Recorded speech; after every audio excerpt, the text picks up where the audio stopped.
자, 그러면 이제 이번 시간에는 저희가 저희 7, 8월 저희 영어 종합 모의고사 7, 8월 영어 종합 모의고사 저희가 그 1주차 이제 수업을 진행해 보는데 인령문학 2교시 B형 문제 풀이를 들어가겠습니다. 작년에 저희 출제 특징 중에 하나가 뭐였느냐? 정말 뜬금포로 완전히 뜬금없이 아동문학 작품에서 한번 작년에 영미문학이 출제가 됐어요. 제가 3, 4나 5, 6월 강의에서도 몇 번은 말한 것 같습니다만은 이 아동문학이 아예 처음 나오는 것은 아니지만 진짜 오래전에 한번 90년대 나오고 말았었고, 그리고 이 아동문학, 영미 아동문학이라고 하는 장르가 옛날에는 영교과나 영문과의 전공 과목으로 없었는데 2000년대 이후에는 영미 아동문학이라고 하는 이 과목이 이제 말하자면은 그 실제 영문과, 영교과 과목으로 이제 2000년도 이후에 생기기 시작해서 전국에 몇몇 대학이 있어요. 그래서 이제 작년에 그 영미 문학 장르에서는 소설에서 The Little Princess라고 해서 이 소공녀라는 제목으로 흔히 옮겨지는 그 소설의 장면이 딱 하니 그게 또 나와버렸습니다. 거의 뭐 충격이었어요. 아동문학이 이렇게. 그리고 시조차도 로버트 루이스 스티븐슨이라고 하는 역시 아동문학 소설인 보물섬의 작가가 쓴 거의 뭐 동시 비스무리한 시가 나와서 우리를 많이 놀라게 했습니다. 근데 또 그래요. 작년에 아동문학 장르에서 2개 나왔다고 모든 모의고사 매 회차마다 아동문학만 하면 또 올해 또 얄밉게 또 안 나옵니다, 이게. 꼭 그 출제위원도 심보라고 죄송합니다. 하여튼 뭐, 심리학 꼭 그래요. 예. 그래서 우리는 매회 이렇게 하긴 좀 그렇고, 이렇게 간헐적으로 이렇게 돌아가면서 좀 해보기로 하겠습니다. 오늘 B형의 2번 소설 문제는 지문이 조금 길고 커멘터리를 완성하는 그 기입형 문제인데, 이것도 여러분들이 보물섬이나 소공녀 이상으로 정말 그 못지않게 잘하는 뭡니까? 인색하고 야박한 구두쇠 영감님의 상징 스크루지, 바로 스크루지가 나오는 크리스마스 캐롤이라고 하는 단편 소설입니다. 대략 한 20페이지 남짓한 단편 소설인데 줄거리는 간단해요. 이 스크루지라는 사람이 이 말리, 여기도 이름이 둘째 달러 끄트머리에 이름이 언급되는 이 말리라고 하는 사람과 동업자로 같은 회사를 꾸려가면서 사업을 잘했어요. 그런데 말리가 먼저 죽어버립니다. 말리가 죽은 다음에 어떻게 되느냐? 스크루지가 말리가 가지고 있던 재산, 유언, 집행, 이 모든 권리를 다 떠맡아버려요. 그래서 완전히 단독 CEO가 되는 이런 일이 생깁니다. 그런데 그때 이후로 스크루지가 좀 더 야박하고 좀 더 돈밖에 모르는 그런 못된 구두쇠 부자 영감으로 변모해 갑니다. 예. 그리고 어렵다고 도와달라고 살려달라고 하는 사람도 야박하게 뿌리쳐서 곤흉에 빠뜨리기도 하고 악행을 저지르고 막 그래요. 그러다가 어느 날 환상 중에 크리스마스 이브에 꿈에 환상에 죽었던 같은 동업된 말리가 유령이 돼서 나타납니다. 유령이 돼서 나타나서 스크루지를 데리고 그 환상 속에서 세상 여행을 시켜주면서 이것저것 다 보여줘요. 다 보여주고 또 뭐도 보여주느냐? 스크루지가 이렇게 못된 구두쇠 영감님으로 변질되기 전에 아직 순수하고 착했던 시절에 스크루지 자신의 모습도 이 말리의 유령이 나타나서 시간여행 같은 걸 하면서 보여줘요. 그러면서 자네 저것 좀 봐. 자네도 말이야 저렇게 어린 시절에는 저렇게 착하고 이쁘고 순진하고 인심도 너그럽고 저렇게 천사 같던 시절이 있지 않았나? 근데 어쩌다가 자네가 왜 유명인 꼴이 된 건가? 이런 식으로 이 말리의 유령이 스크루지를 혼내주고 막 훈계를 하고 그럽니다. 그래서 스크루지가 이제 뉘우친다 이거죠. 아, 그렇구나. 나도 저렇게 천사표 어린이로 순진난만 천진무구했던 저렇게 착했던 시절이 있었구나. 그래, 내가 와도 내 모습 참 추하게 됐지 하고 스스로 뉘우친다 이겁니다. 이제. 그래서 뉘우쳐가지고 스크루지가 이제 크리스마스 날 아침에 잠에서 그 유령의 환상에서 깨어나가지고 자기가 못되게 굴어서 자기 때문에 힘들게 되고 어렵게 된 사람 찾아가서 사과도 하고 선물도 전달하고 화해도 하고 이렇게 훈훈한, 그래서 착해진 스크루지 영감님으로 돌아오면서 훈훈한 결말로 끝나는 그런 단편 소설입니다. 그런데 그 중에서 이 장면은 어떤 장면이냐 할 때 스크루지가 얼마나 인색하고 못됐는가를 보여주는 그 장면이에요. Ahead of Christmas니까 크리스마스를 앞두고 크리스마스가 될 무렵 이런 얘기죠. 될 무렵 이제 두 남자가 체러티 자선단체에서 일한 두 남자가 스크루지에게 로부터 이제 도네이션을 받으려고, 기부금 받으려고 찾아왔다 라면서 이 장면이 시작이 됩니다. 그러면서 처음 둘째 단락에서 스크루지 앤 말리's I believe, 주로 이제 영어권에서 회사 이름 지을 때 두 사람이 같이 동업하는 회사는 아무개 앤드 아무개츠 뭐 이런 식으로 이름 많이 짓죠. 뭐 이렇게 얘기한 겁니다. 아, 여기가 스크루지 앤 말리 회사지요? 하고 막 물어봤어요. 그 자선단체에서 온 사람이. 그러면서 이제 말하자면은 그 신상면이 뭡니까? 명단을 보면서 이렇게 referring to his list, 자기 명단을 보면서 얘기를 했습니다. 예. 그러면서 혹시 뭐 스크루지의 말리 씨 한번 내가 한번 만나볼 수 있을까요? 했더니 스크루지가 뭐 말리는 뭐 7년 전에 죽었다 뭐 이런 말 셋째 단락에 나옵니다. 그 다음에 이제 넷째 단락에서 문제의 단어가 나와요. 우리는 no doubt, 이때 우리라고 하는 것은 기부금 받기 위해서 찾아온 두 사람이에요. 우리는 이제 의심할 여지가 없이 뭐를 믿고 있냐면은 그분의, 이때 히즈란 말은 죽은 말리를 가리킵니다. 죽은 말리의 리버럴리티를 이제 말하자면 우리는 믿고 있습니다. 그 리버럴리티가 뭐냐? well presented, 잘 표현된 거라고. 누구에 의해서? 그분의 살아있는 파트너에서. 죽은 말리의 서바이빙 파트너, 살아있는 파트너가 누구가 하면은 바로 스크루지예요. 스크루지 사장님이시죠? 그리고 말리 사장님은 돌아가셨다고 그랬죠? 말리 사장님 계셨을 때 말리 사장님 시절에는 리버럴리티를 많이 보여주셨는데 스크루지 사장님도 보여주실 거죠? 이렇게 말하는데, 이때 리버럴리티가 쉬운 듯 어려운 단어일 수가 있어요. 뭐 리버럴리티? 뭐 자유를 말하는가? 뭐 크리스마스 기부금 받으러 왔다면서 자유 얘기 왜 하지? 이게 좀 헷갈리지 않습니까? 그런데 앞뒤 문맥을 보면은 크리스마스 때 기부금 내라 못 낸다 지금 이 얘기 아닙니까? 그러니까 기부금 내고 못 내고 하는 것과 지금 관련된 거예요. 리버럴리티가. 그럼 기부금 내는 사람은 어떤 사람이냐? 마음이 너무 쫀쫀하지 않고 좀 관대한 마음이 좀 있어야 기부금 냅니다.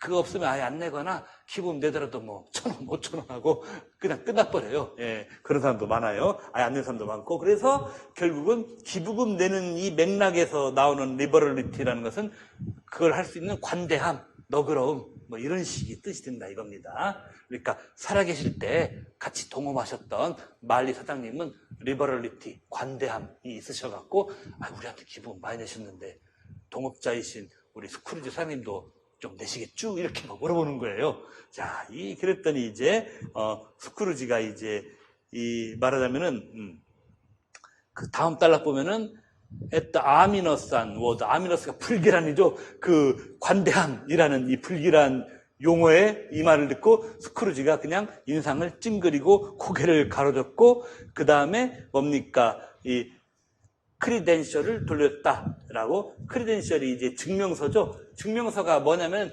기부금 확인 증명서예요. 그러니까 기부금 내겠다고 사인하고 서약을 하면은, 예, 그럼 저희가 먼저 증명서부터 끊어드리죠 하고 증명서를 이렇게 주려고 갖고 온 거예요. 기부금 내겠다고 약속을 하면은 기부금 냈다는 크리덴셜, 증명서까지 발부해드리고 가려고 했는데, 이게 뭐예요? 기부금 내면 끊어주는 증명서? 안 내니까 이런 증명서 필요 없어. 같이 가. 하고 도로 돌려줬다. 되게 야박하죠. 예.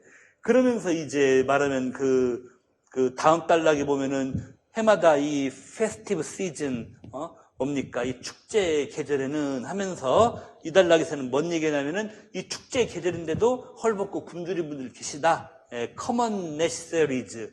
가장 기본적인 필수품도 없는 사람들 계시다. 막 이런 얘기 하면서 이런 사람들이 수만 명 있으니 이런 사람들 돕자 하는 얘기가 이제 그 다음 단락에 at this festive season 여기부터 나옵니다. 이렇게 이 축제 계절, 즉 크리스마스 같이 제일 1년 중 흥겨운 계절, 뭐 선물에 꿈에 부풀기도 제일 많이 하는 이 계절에, 이 계절에 헐벗고 굶주린 분들이 개최해서 쓰겠느냐? 좀 내시라. 그랬는데, 야, 이제 그 다음 단락에 나오는 스크루지 대답이 진짜 역대급 초대박이에요. 거기 교도소 같은 거 없어? 이런 식으로 가난한 사람 돕시다 했는데, 교도소 뒀다 뭐하는 거예요? 참. 정말 경악을, 우리는 빈민 구제원도 아니고 교도소입니다. 그러니까 이게 가난한 사람들을 바라보는 스크루지의 아주 부정적인 시각이에요. 가난한 것들 거지 나부랭이들 돈 없으면 지들이 빠움 쳐먹다가 교도소 갈 일밖에 더 있어? 하는 이따우시죠. 이따우라고 죄송합니다만 이런 시각이 쫙 깔리는 사람이에요. 아 정말 역대급으로 저도 요번에 출제 중입니다. 이거 입고 소름이 쫙 끼쳤어요. 야 진짜 부자가 다 나쁜 건 절대 아닙니다 여러분. 부자가 다 나쁜 건 아닌데 부자 중에서 일부 심성이 나쁜 부자들 뭐 부자들도 좋은 사람 나쁜 사람 다 있을 거 아니에요. 네, 부자 중에서 일부 심성이 아주 나쁜 사람들은 가난한 사람들 이렇게도 볼 수 있구나. 사실상 범죄자 취급하는 아유 저 가난한 사람들이라고 안 하죠. 그분들은 심성이 좀 안 좋은 분들은 가난팽이들 그래서 저것들이 저렇게 살다가 힘들면 뭐 남의 집 담장이나 넘겠지. 야 우리 담장에 CCTV 경보장치 잘 울리라 봐봐. 이런 소리를 한다 이겁니다. 쉽게 말하면. 야 진짜 이 말에 저도 소름이 쫙 돋고 야 스크루지 영감님 실물로 있어서 주먹이 그냥 불끈 쥐어지는 이런 거였어요. 오 정말 야박하게 짜증 소리입니다. 야 정말 저도 출제 준비하다가 문학지문에서 멘탈이 한번 나가기는 진짜 오랜만에 진짜 정말 충격적인 발언이에요 진짜 이거. 그랬더니 예 감옥이요? 플랜티 오브 많죠 했더니 그랬더니 그 밑에서 스크루지가 그러면 감옥이 플레잉 어 롤 역할은 하고 있어? 컨트롤링 통제하는 역할 그 사람들 이때 그 사람들은 뭐예요? 가난한 사람들이죠. 가난한 사람들 굶다가 남의 거 훔치면은 잡아가서 가두고 그런 역할 제대로 하오? 이렇게 물어본 거예요.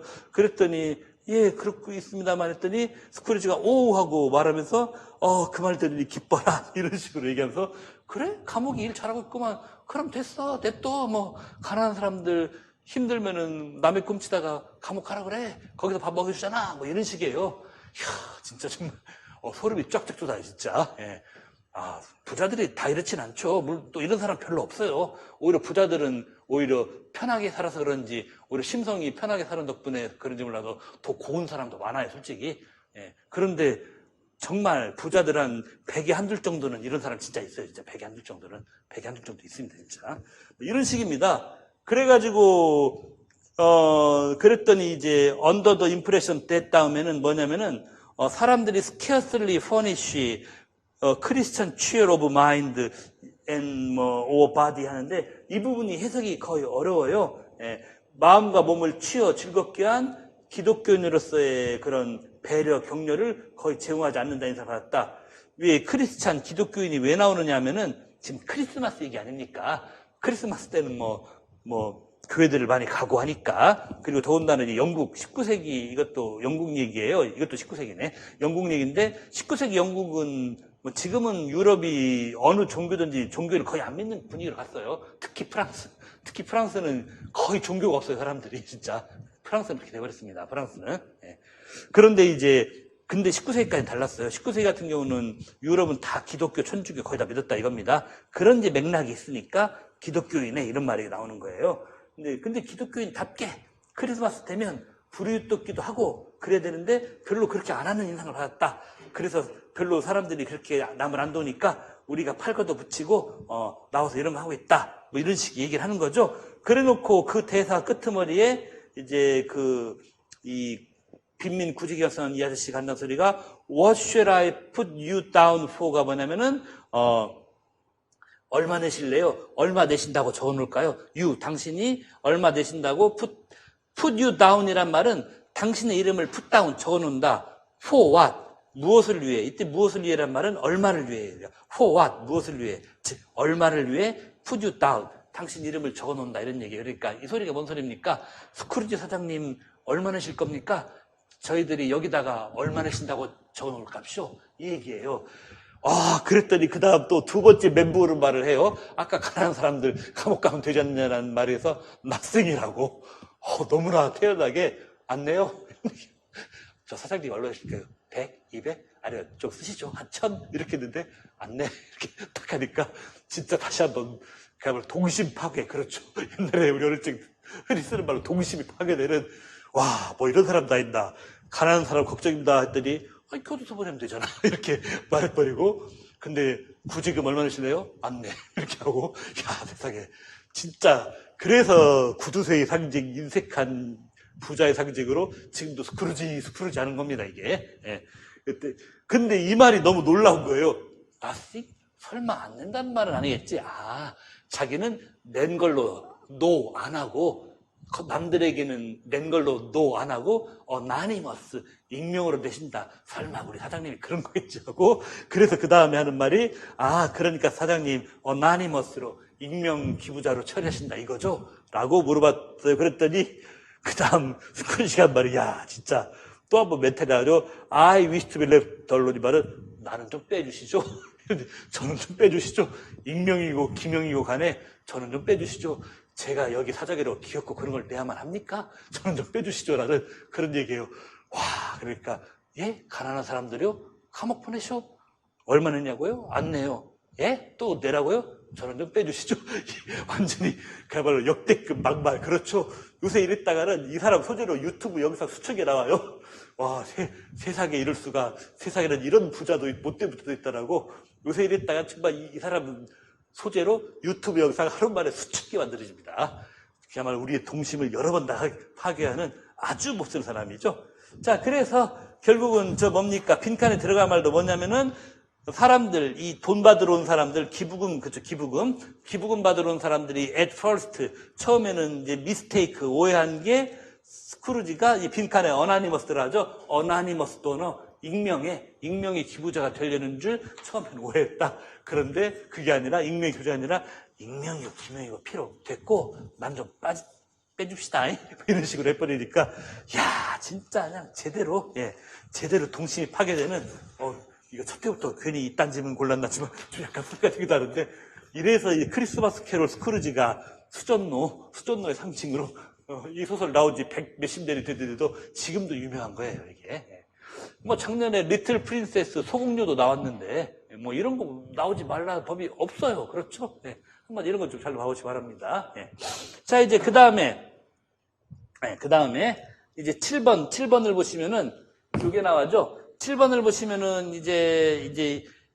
우리 임용 역사에서 일반 영어도 여러 문제 유형이 있는데 단 한 해도 빠지지 않고 따박따박 꼬박꼬박 나왔던 문제 유형이 서머리입니다. 오늘도 그거요. 그리고 가장 표준적인 구성으로 돼 있죠. 가장 표준적인 구성의 서머리 문제라 함은 그렇죠. 가장 표준적인 구성의 서머리 문제라 함은 바로 그겁니다. 그러니까 뭐예요? 네 단락으로 돼 있고 첫 단락에 주제 제시, 둘째, 셋째 단락에 뒷받침, 넷째 단락에 결론 나오는 가장 표준적인 그렇죠? 가장 표준적인 뭡니까? 구성으로 된 서머리 문제입니다. 요건 번역본이 별로 필요 없을 정도로 내용이 어렵지가 않아요. 그리고 상대적으로 어느 해든지 인력 문학 지문에서 서머리 지문이 되게 쉬운 편에 대부분 다 속합니다. 어려운 단어 많아봤자 한 두세 개밖에 없고 그 어려운 단어를 서로 몰라도 대개는 거의 다 답을 쓸 수 있게 나오는 그래서 서머리 문제라고 할 수가 있습니다.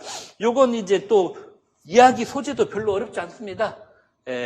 스마트폰 같은 것을 사용 또는 오버유즈, 유즈 or 오버유즈 요거가 가져다주는 그 정신적인, 정서적인 안 좋은 측면 요거에 대해서 다루는 글이에요. 그리고 이제 첫 단락이 지문 분량이 길어요. 첫 단락이 지문 분량이 길은데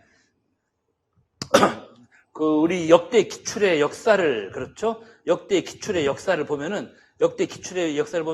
첫 단락이 길기는 한데 그 와중에도 완전 두 갈씩 첫 단락부터 완전 두 갈씩으로 나오는 일이 아주 많지는 않았어요. 오히려 첫 단락은 중갈식이나 미갈식으로 좀 뒤로 빼버리는 이런 일들이 종종 한 절반 정도는 그랬던 것 같아요. 절반 조금 넘게, 절반이나 절반 조금 넘게 서머리 문제에서는 첫 단락은 완전 두 갈씩은 아니고 약간 중간이나 그 이후로 첫 단락의 핵심 문장은 밀려 나오는 그런 일들이 좀 많았던 것 같습니다. 첫 단락에는 사람들이 요새 스마트폰 참 많이 쓴다 이런 얘기 나왔는데 처음과 중간에는 그렇죠? 그런데 그거가 이제 첫 단락의 핵심이 아니었던 거예요. 그럼 뭐냐? 그 많이 쓰는 게 첫 단락 끝에 있듯이 네거티브한 이모션 이 측면이 많다. 스마트폰 많이 쓰는 게, 쓰고 많이 쓰는 게 이런 얘기가 나옵니다. 그러면서 스마트폰 사용하는 거, 심지어는 과다하게 사용하는 것이 우리 정서적으로, 정신적으로 뭐가 나쁜가 했을 때 이 둘째 단락과 셋째 단락에서 그 뒷받침을 합니다. 뒷받침을 하는데 제가 해설지 보면은 뭐 이미 1, 2, 3, 4에도 1, 2, 3, 4, 5, 6에도 그랬는데 서머리 문제는 늘 인력 문제에서는 독특하게 제가 본문을 해설지도 다 옮겨놓습니다. 옮겨놓고 그 다음에 서머리 문제는 각 단락마다 서머리에 바로 다이렉트하게 인용되면 좋을 대목을 제가 매회 이렇게 표시를 해드려요. 여러분들도 나중에 복습할 때 이런 부분을 좀 눈여겨보시기 바랍니다. 그리고 실제 시험 현장에서 일반 영어 문학은 시험 풀 때 이렇게 답에 연관된 싶은 주요 구문에는 시험 보면서 바로 이래도 할 때부터 실시간으로 바로 줄을 그어서 표시해놓고 하시는 게 훨씬 유리합니다. 둘째 단락에서는 첫 뒷받침이 나오는데 한마디로 뭐냐, 멘탈 헬스에 문제가 생길 수도 있고 그런 멘탈 헬스의 문제를 인터널라이징 한다라는 거죠. 그 다음에 그 마지막에 있는 엑스터널라이징 하지 않고 인터널라이징, 뭐 직역하면 내면화, 엑스터널라이징, 외면화 이건데 좀 쉽게 말하면 인터널라이징은 마음속에 감춘다, 마음속에 집어넣고 감춘다는 얘기고 엑스터널라이징은 밖으로 표출한다, 표현한다 이런 얘기예요.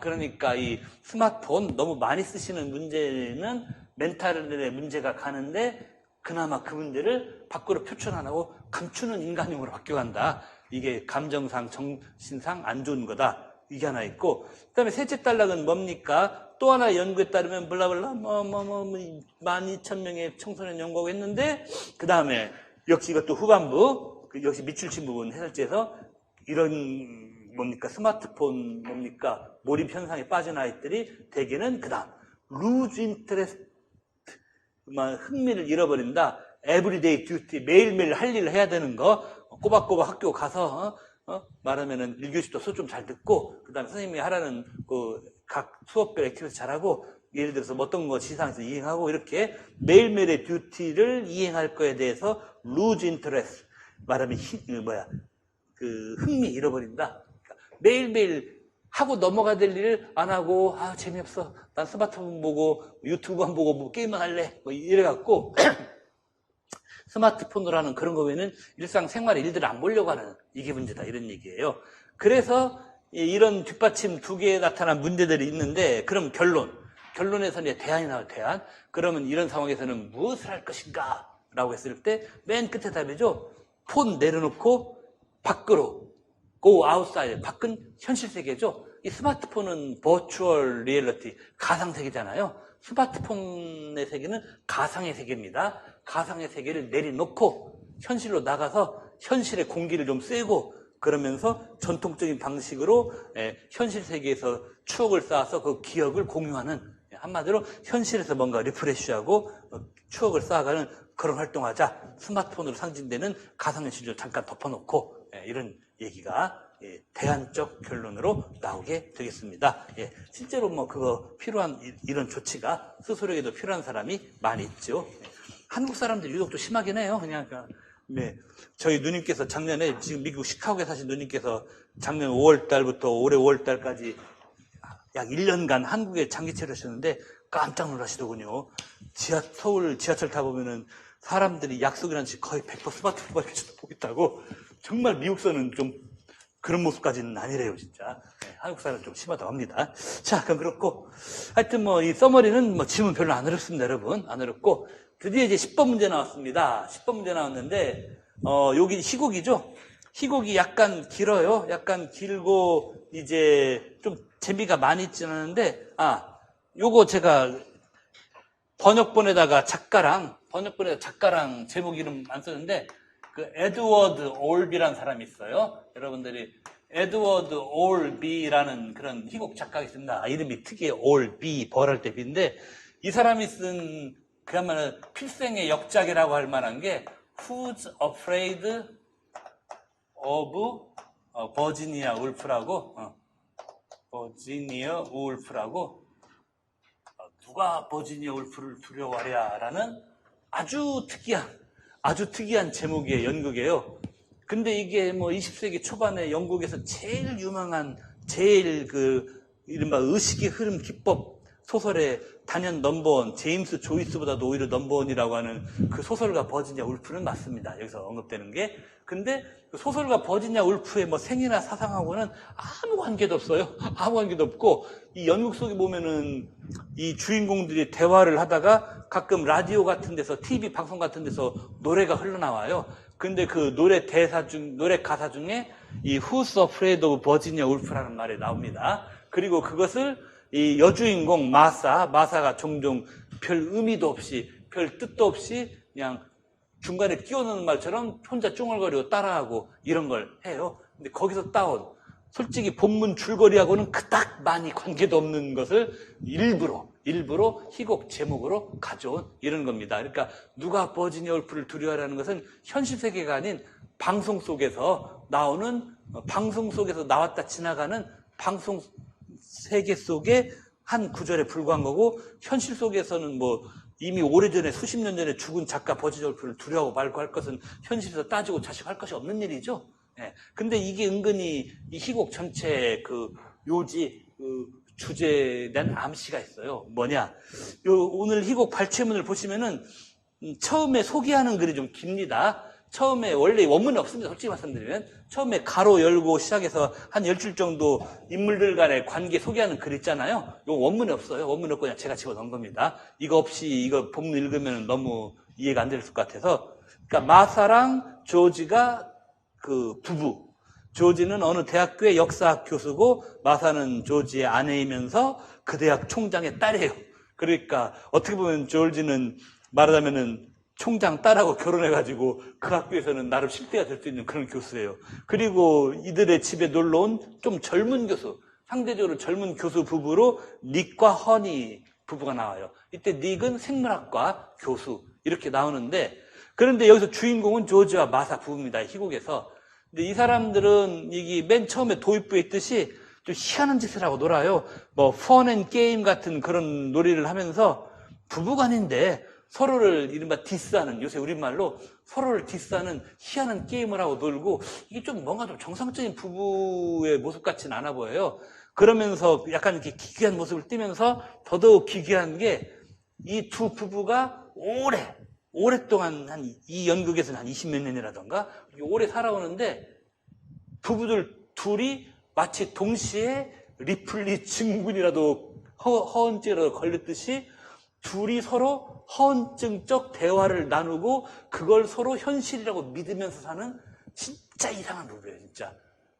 오늘 이 대목은 안 나옵니다만 이 희곡 전체를 끌고 가는 동력 중에 하나가, 이 부부는 결혼한 지는 오래전 애가 없는 부부입니다. 애가 없는데 애 있다라고 가정을 하고 부부로 지낸 동안 평생 애 얘기를 하면서 살아요, 이 부부가. 진짜 요즘 이랬다가는 이거 뉴스 나옵니다. 모 대학 사학과 아무개씨 부부는 애가 없으면서도 애가 있는 것처럼 뭐 백화점 가서 뻥치고 다니고, 백화점 아동용품 코너 가서 뭐 물건도 뭐 20년간 사오고, 이런 기이한 행각을 벌이다가 주변 사람들에게 눈에 띈 걸로 알려져서 주의 안타까움을 사라고 있습니다. 이렇게 거의 뭐 뉴스 나올 얘기예요. 부부 둘이서 결혼한 지 20몇 년 넘어서도 애가 아예 없건만 애 있다라고 가정을 둘이 같이 하고, 그렇게 허언증적 증세를 보이면서 그렇게 둘이 살아요, 그렇게. 와. 근데 왜 버지니아 울프를 누가 두려워하냐면, 이건 이제 방송에서 현실이 아닌, 노래라는 것도 뭡니까? 노래라는 것도 일종의 허구 픽션이잖아요. 노래도, 음악도, 무용도, 미술도, 문학도, 모든 예술은 다 픽션, 이 허구잖아요. 허구 속에서 나오는 이 한 구절, 누가 버지니아 울프를 두려워하랴. 이게 희곡의 제목이 된다는 게 뭐냐면은, 그만큼 이 부부가 실제 현실의 부부이기는 하지만 서로 대화 주고받고 사랑하는 모양새를 보면은 완벽하게 둘이가 대화 속에서 허구의 세계를 만들어 살아가는 진짜 희한한 커플이기 때문에, 이런 연극 제목이 붙여진 겁니다. 이것도 약간 좀 독특합니다, 진짜. 어떻게 이렇게 살고 있지? 그러니까 애가 없는 부부인데 부부가 맨날 저녁에 집에서 우리 애가 어떻고, 이번에 학교에서 어땠고, 우리 애가 몇 표 갔다 어쨌고, 이 소리를 한 20년 한다고 쳐보세요. 만약에 어떤 부부가 애가 실제 없는 집인데, 그걸 또 그 이웃들이 알아보세요. 저 사람들 인생이 저렇게 힘든가? 저분들 왜 저렇게 사시지? 저분들 좀 솔직히 어디 가서 좀 치료 좀 받아보셔야 되는 거 아닌가? 라고 주변 사람들이 얼마나 놀라고 황당하겠습니까? 근데 그런 식으로 살아가요, 이 부부가. 그러니까 여기처럼 또 펀앤 게임 같은 이상을 하면서 먼 부부 간에 서로 요상한 말 전하면서 상대방을 디스하고 막 하는 이런 게임을 하고 산다. 이것도 좀 희한하지 않습니까? 근데 이런 관계입니다. 이런 관계인데 여기서 말하자면은 여기서 이제 처음에는 닉의 얘기가 나오죠. 닉이 뭐 대단한 교수다. 우리 뭐 역사학과를 곧 씹어드실 교수다. 뭐 이런 식으로 축해 세웠더니 닉은 저 선배님 저 사학과 교수 아니고 아시지 않습니까? 저 생물학과 교수인데요. 이런 식으로 닉이 뻘쭘하게 대답을 하죠. 그랬더니 제가 맞다. 자네 생물학과 교수였지. 이런 식으로 그래놓고 한다는 소리가 I seem 내 모습을 보면은 preoccupied history 내가 자네 봐서 알겠지만 내 모습 보면 알겠지만은 내가 평소에 역사학자로서 역사 생각을 preoccupied 너무 많이 하고 살아. 내가 맨날 역사학자랍시고 역사 얘기만 생각하고 살다 보니까 그만 순간적으로 자네도 우리 과 교수인 줄 알았지 뭔가 뭐 이런 식으로 좀 이상한 핑계를 이렇게 대는 이런 얘기가 나옵니다. 그랬더니 여기서 다시 또 뭡니까? 그렇게 하면서 또 조지가 이상한 짓을 하죠. 연극배우처럼 폼 잡고 I'm preoccupied with history 요 대사를 마치 연극 속의 연극배우처럼 뭐 거창한 폼을 잡고 얘기한다 이겁니다. 그런 어색하고 이상한 모습 보고 마사가 낄낄대고 막 비웃고 막 이런 얘기가 나오죠. 그리고 그 밑에 이 본문 중간 약간 밑에 가면 마사가 이런 말도 합니다. 지금 내 남편이 preoccupied with history 왼통 역사 생각밖에 없다고 하는데 그거 아니다. 내 남편은 왼통 역사 생각밖에 없는 게 아니라 내 남편은 왼통 히스토리 디파트먼트 사과 생각만 한다. 역사학과 교수로서 자기 공부 생각하는 게 아니라 과 일 생각, 좀 더 쉽게 말하면 과에서 실세 교수로 계속 남아있는 생각, 그것만 한다. 라고 이 아내가 남편을 지대로 한 방 먹이면서 디스를 해버리는 이런 말이 나옵니다. 뭐 자기가 없으면 역사 생각만 한다고 거짓말 하시네. 사과 일만 생각하지? 더 정확히는 당신 사과에서 계속 실세 교수로 남는 그 생각만 하는 거지? 뭐 이런 식으로 말하면 아내가 남편을 또 디스하는 이런 장면이 나옵니다. 예, 그렇게 나오는 것이죠. 하여튼 뭐 이런 식으로 흘러가요. 그러다가 이 지문에서 마사가 한 끝에서 두 번째 대사, 마사가 했던 끝에서 두 번째 대사 보면 이런 말 나와요. 뭐냐면 맞아요, 여보. keep it clean. 말하자면은 그거 좀 깨끗이 유지하세요. 뭐 이런 식으로 얘기를 하고 이때 이트란 말은 문맥상 히스토리 디파트먼트예요. 그 당신 역사학과 교수죠? 맞아. 역사학과 교수 물 관리 좀 깨끗하게 하셔. 이런 말을 해요. 그럼 역사학과 물 관리를 왜 깨끗하게 하라고 하냐? 라고 할 때 그 다음 나와요. 조지, 당신은 bogged down in the history part. 사학과에 이 bogged down이라는 이 bogg란 단어가 뭐냐면은 습지, 늪 이런 얘기입니다. 그리고 요것을 과거로 쓰려면 습지, 늪 같은데 푹 빠졌다. 이런 거예요. 그러니까 당신이 말하자면은 그 역사학과에 마치 습지나 늪처럼 푹 빠진, 즉 한마디로 역사학과 안에 당신이 늪 같은 거, 습지 같은 거 그런 걸 조성한 인물이다. 이런 얘기예요. 그래서 그 다음에 his, 조지, 내 남편은 old bog, 말하면 늙은 늪, 습지 같은, 오래된 늪, 습지 같은 인물이다. 역사학과에서. 그게 바로 내 남편의 본 모습이다. 보그, 습지는 일명 좀 더 쉬운 말로 스왑프라고도 한다. 이런 식으로 다 똑같이 늪, 습지 이런 얘기입니다. 바로 요거가 뭐냐면은 여기 오늘 첫 번째 과제에서 이 말하면은 마사가 조지의 그 과내에서의 상태를 표상할 수 있는 서로 떨어진 두 단어, 한 단어씩 서로 떨어지는 두 단어가 바로 이겁니다. 보그하고 말하면 스왑프예요. 사실은 둘이 똑같긴 합니다.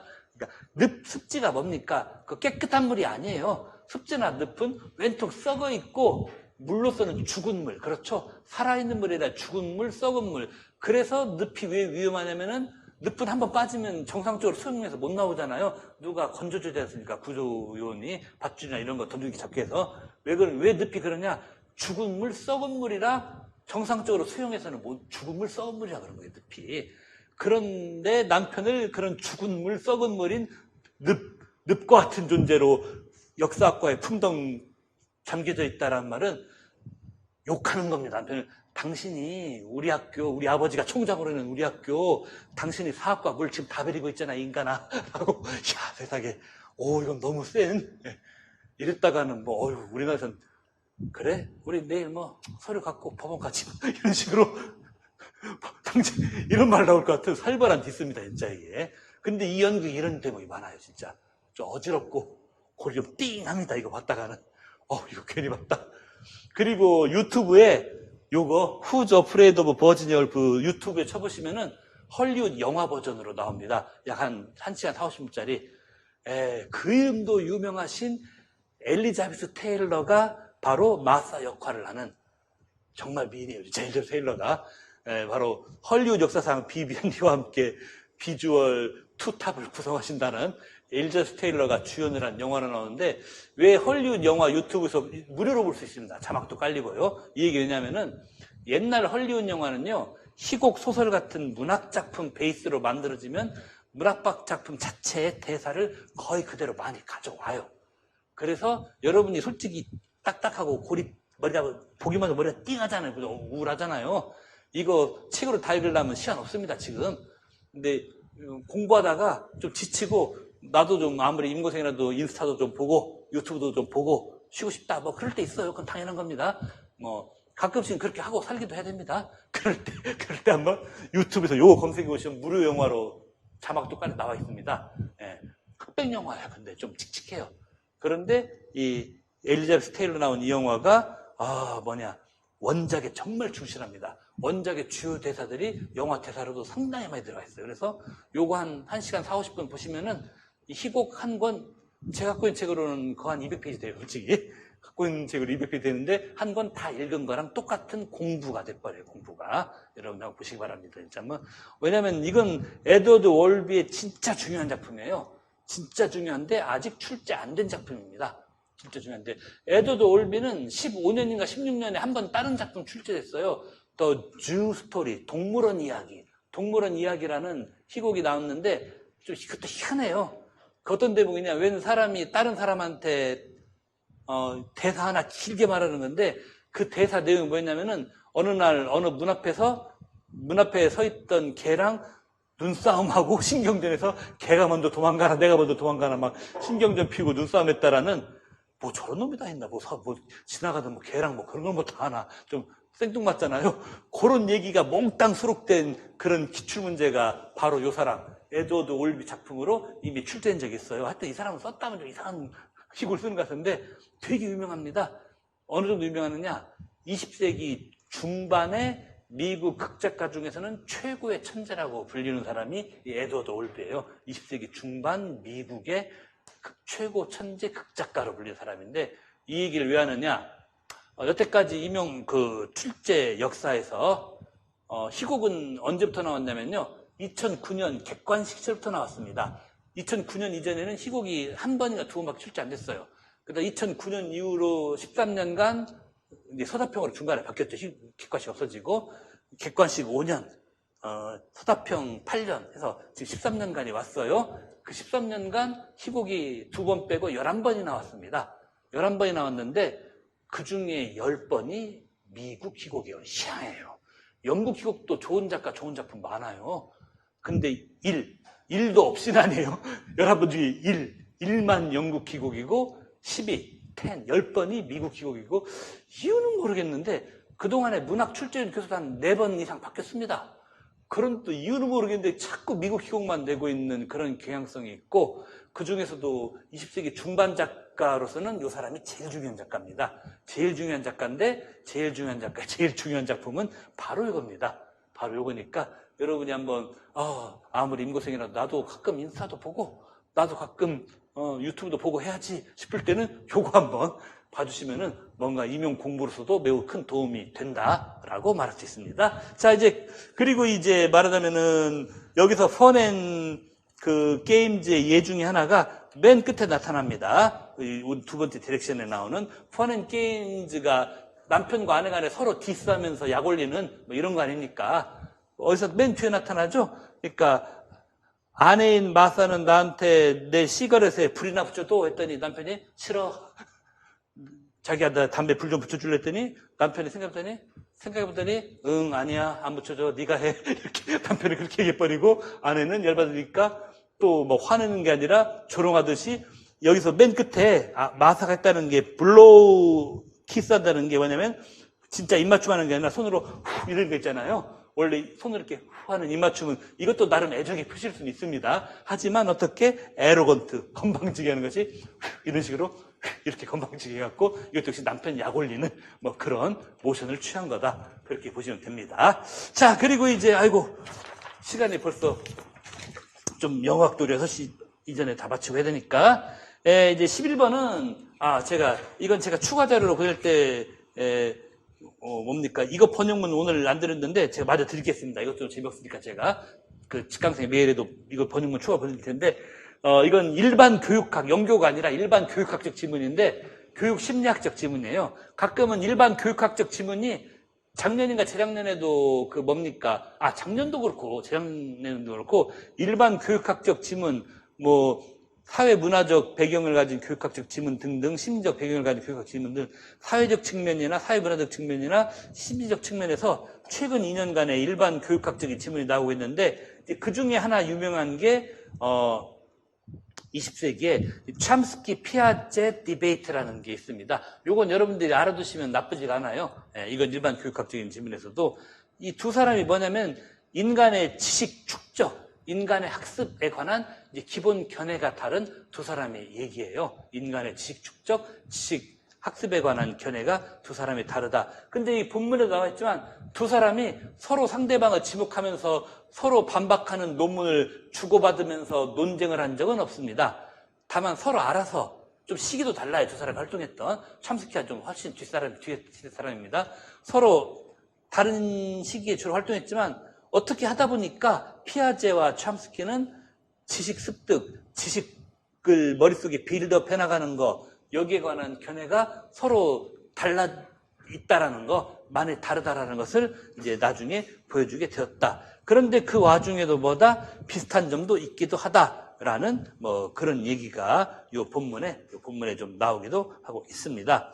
네. 그런데 여기 보시면 먼저 그 첫 번째 이 빈칸도 있긴 하지만은 우리가 이제 빈칸은 나중에 풀고요. 첫 번째로 과제로서 나오는 것은 본문에서 나오는 것은 밑줄 부분이죠. 밑줄 부분에서 보시면은 the same enemy 공동의 적이라는 거죠, 여러분. 공동의 적이라는 게 뭐냐? 바로 그 같은 단락의 앞부분에서 쭉 나와요. 공동의 적이라는 것은 같은 단락 앞부분에서 쭈르르 나온다. 그 위로 한 6줄 정도 커서 올라가 보면은 6, 7줄 그 밑줄 부분에서 커서 올라가면은 one unifying theme 말하면 하나의 그 단일한 주제 cognitive science 인지 과학에 있어서의 단일한 핵심 주제 중에 하나가 뭐냐면은 스키너류의 비헤이비어리즘을 배격하는 것이다. 그 다음 참스키도 피아제도 받아들여지지 않았다. 우리 정신구조라는 게 이제 말하면은 산물이라는 생각은 그 정신구조가 뭐의 산물이냐? 싱글, 단일한 인크리먼트 or repetitions. 인크리먼트가 이게 좀 어려운 용어인데요. 단일한 인크리먼트는 이 점진적으로 쌓여간 걸 말합니다. 점진적인 증가, 인크리먼트가 점진적으로 쌓이는 걸 말해요. 그리고 반복된 거, 점진적으로 쌓여가고 반복된 거 뭐가 그 다음 중요하죠? low level behavior, 낮은 수준의 행동이 즉, 그러니까 스키너류의 그 행동주의는 이걸 지지했다는 거예요. 인간의 학습, 인간의 인식 뭐 별거 없어. 뭐 동물이나 거의 큰 차이도 없어. 그냥 단순 반복 같은 낮은 수준의 행동 자꾸 하다 보면은 그게 학습이고 그게 인식이요. 라는 식으로 스키너류의 비헤이비어리즘은 말했다 이건데 피아제나 참스키나 니더 노어 둘 다 액셉트를 안 했다. 이게 바로 둘의 공통점이죠. 그래서 둘 다 액셉트를 안 한 거. 이게 바로 same enemy, 공동의 적이죠. 이게 뭐겠습니까? 결국은 스키너류의 또는 간단히 말하면 비헤이비어리즘 이렇게 얘기할 수 있겠죠. 네. 그 다음에 이제 빈칸에 들어갈 말은 요건 이제 트랜스포메이션즈예요. 한마디로 변형들 이런 식으로 얘기할 수 있습니다. 왜 그러냐면은 빈칸 부분 윗줄부터 봅시다. 참스키는 거부했다 그 노션 개념을 어떤 개념? 각 개인의 인식론적인 구조가 그 어떠한 트랜스포메이션, 변화 과정을 겪어간다고. 그럼 뭐에 근거한 변화 과정이냐면은 그 외부적인 것과의 교류에 근거한 변화 과정. 이것을 거절했다, 거부했다 이런 관념을. 그러니까 인간의 인식이란 뭐냐? 자꾸 인간의 마인드가 외부적 사건들하고 인터랙션을 계속하다 보면은 그 인터랙션 속에서 우리의 마인드도 뭔가 배우는 게 있어가지고 외부의 것들과 인터랙션을 하면서 우리의 마인드도 스스로를 바꿔나간다. 요 생각이 있는데 요 생각을 촘스키는 리젝트, 거절했다. 그리고 요 생각은 뭔 생각이냐? 저 앞에 나온 피아제가 좋아했던 생각이다. 이런 얘기입니다. 그래서 결국 이 두 사람의 차이가 여기에 있는 거죠. 그러니까 피아제는 외부의 것과 자꾸 우리 마인드가 교류를 하면서 우리 마인드가 스스로 외부의 것과 교류하면서 우리 마인드에 변화가 일어나서 뭔가 배워간다 이런 얘기인데 촘스키는 본문에도 나오듯이 네이티비스트, 우리 이것은 통설에도 나온 얘기죠. 생득가설론자예요. 그래가지고 우리 마인드가 외부 것과 교류하면서 뭐 막 이렇게 되나가는 게 아니라 촘스키는 우리 마음 자체가 mature, 성숙해 간다. 우리 마음이 스스로 알아서 잘 발달해가는 이런 측면, 타고난 능력으로, 그렇죠. 외부와의 교류보다는 타고난 능력으로 마음이 발전해가는 요게 우리 인간 지식, 인식의 이제 말하자면 성장이다라고 촘스키는 그렇게 보았다라는 것입니다.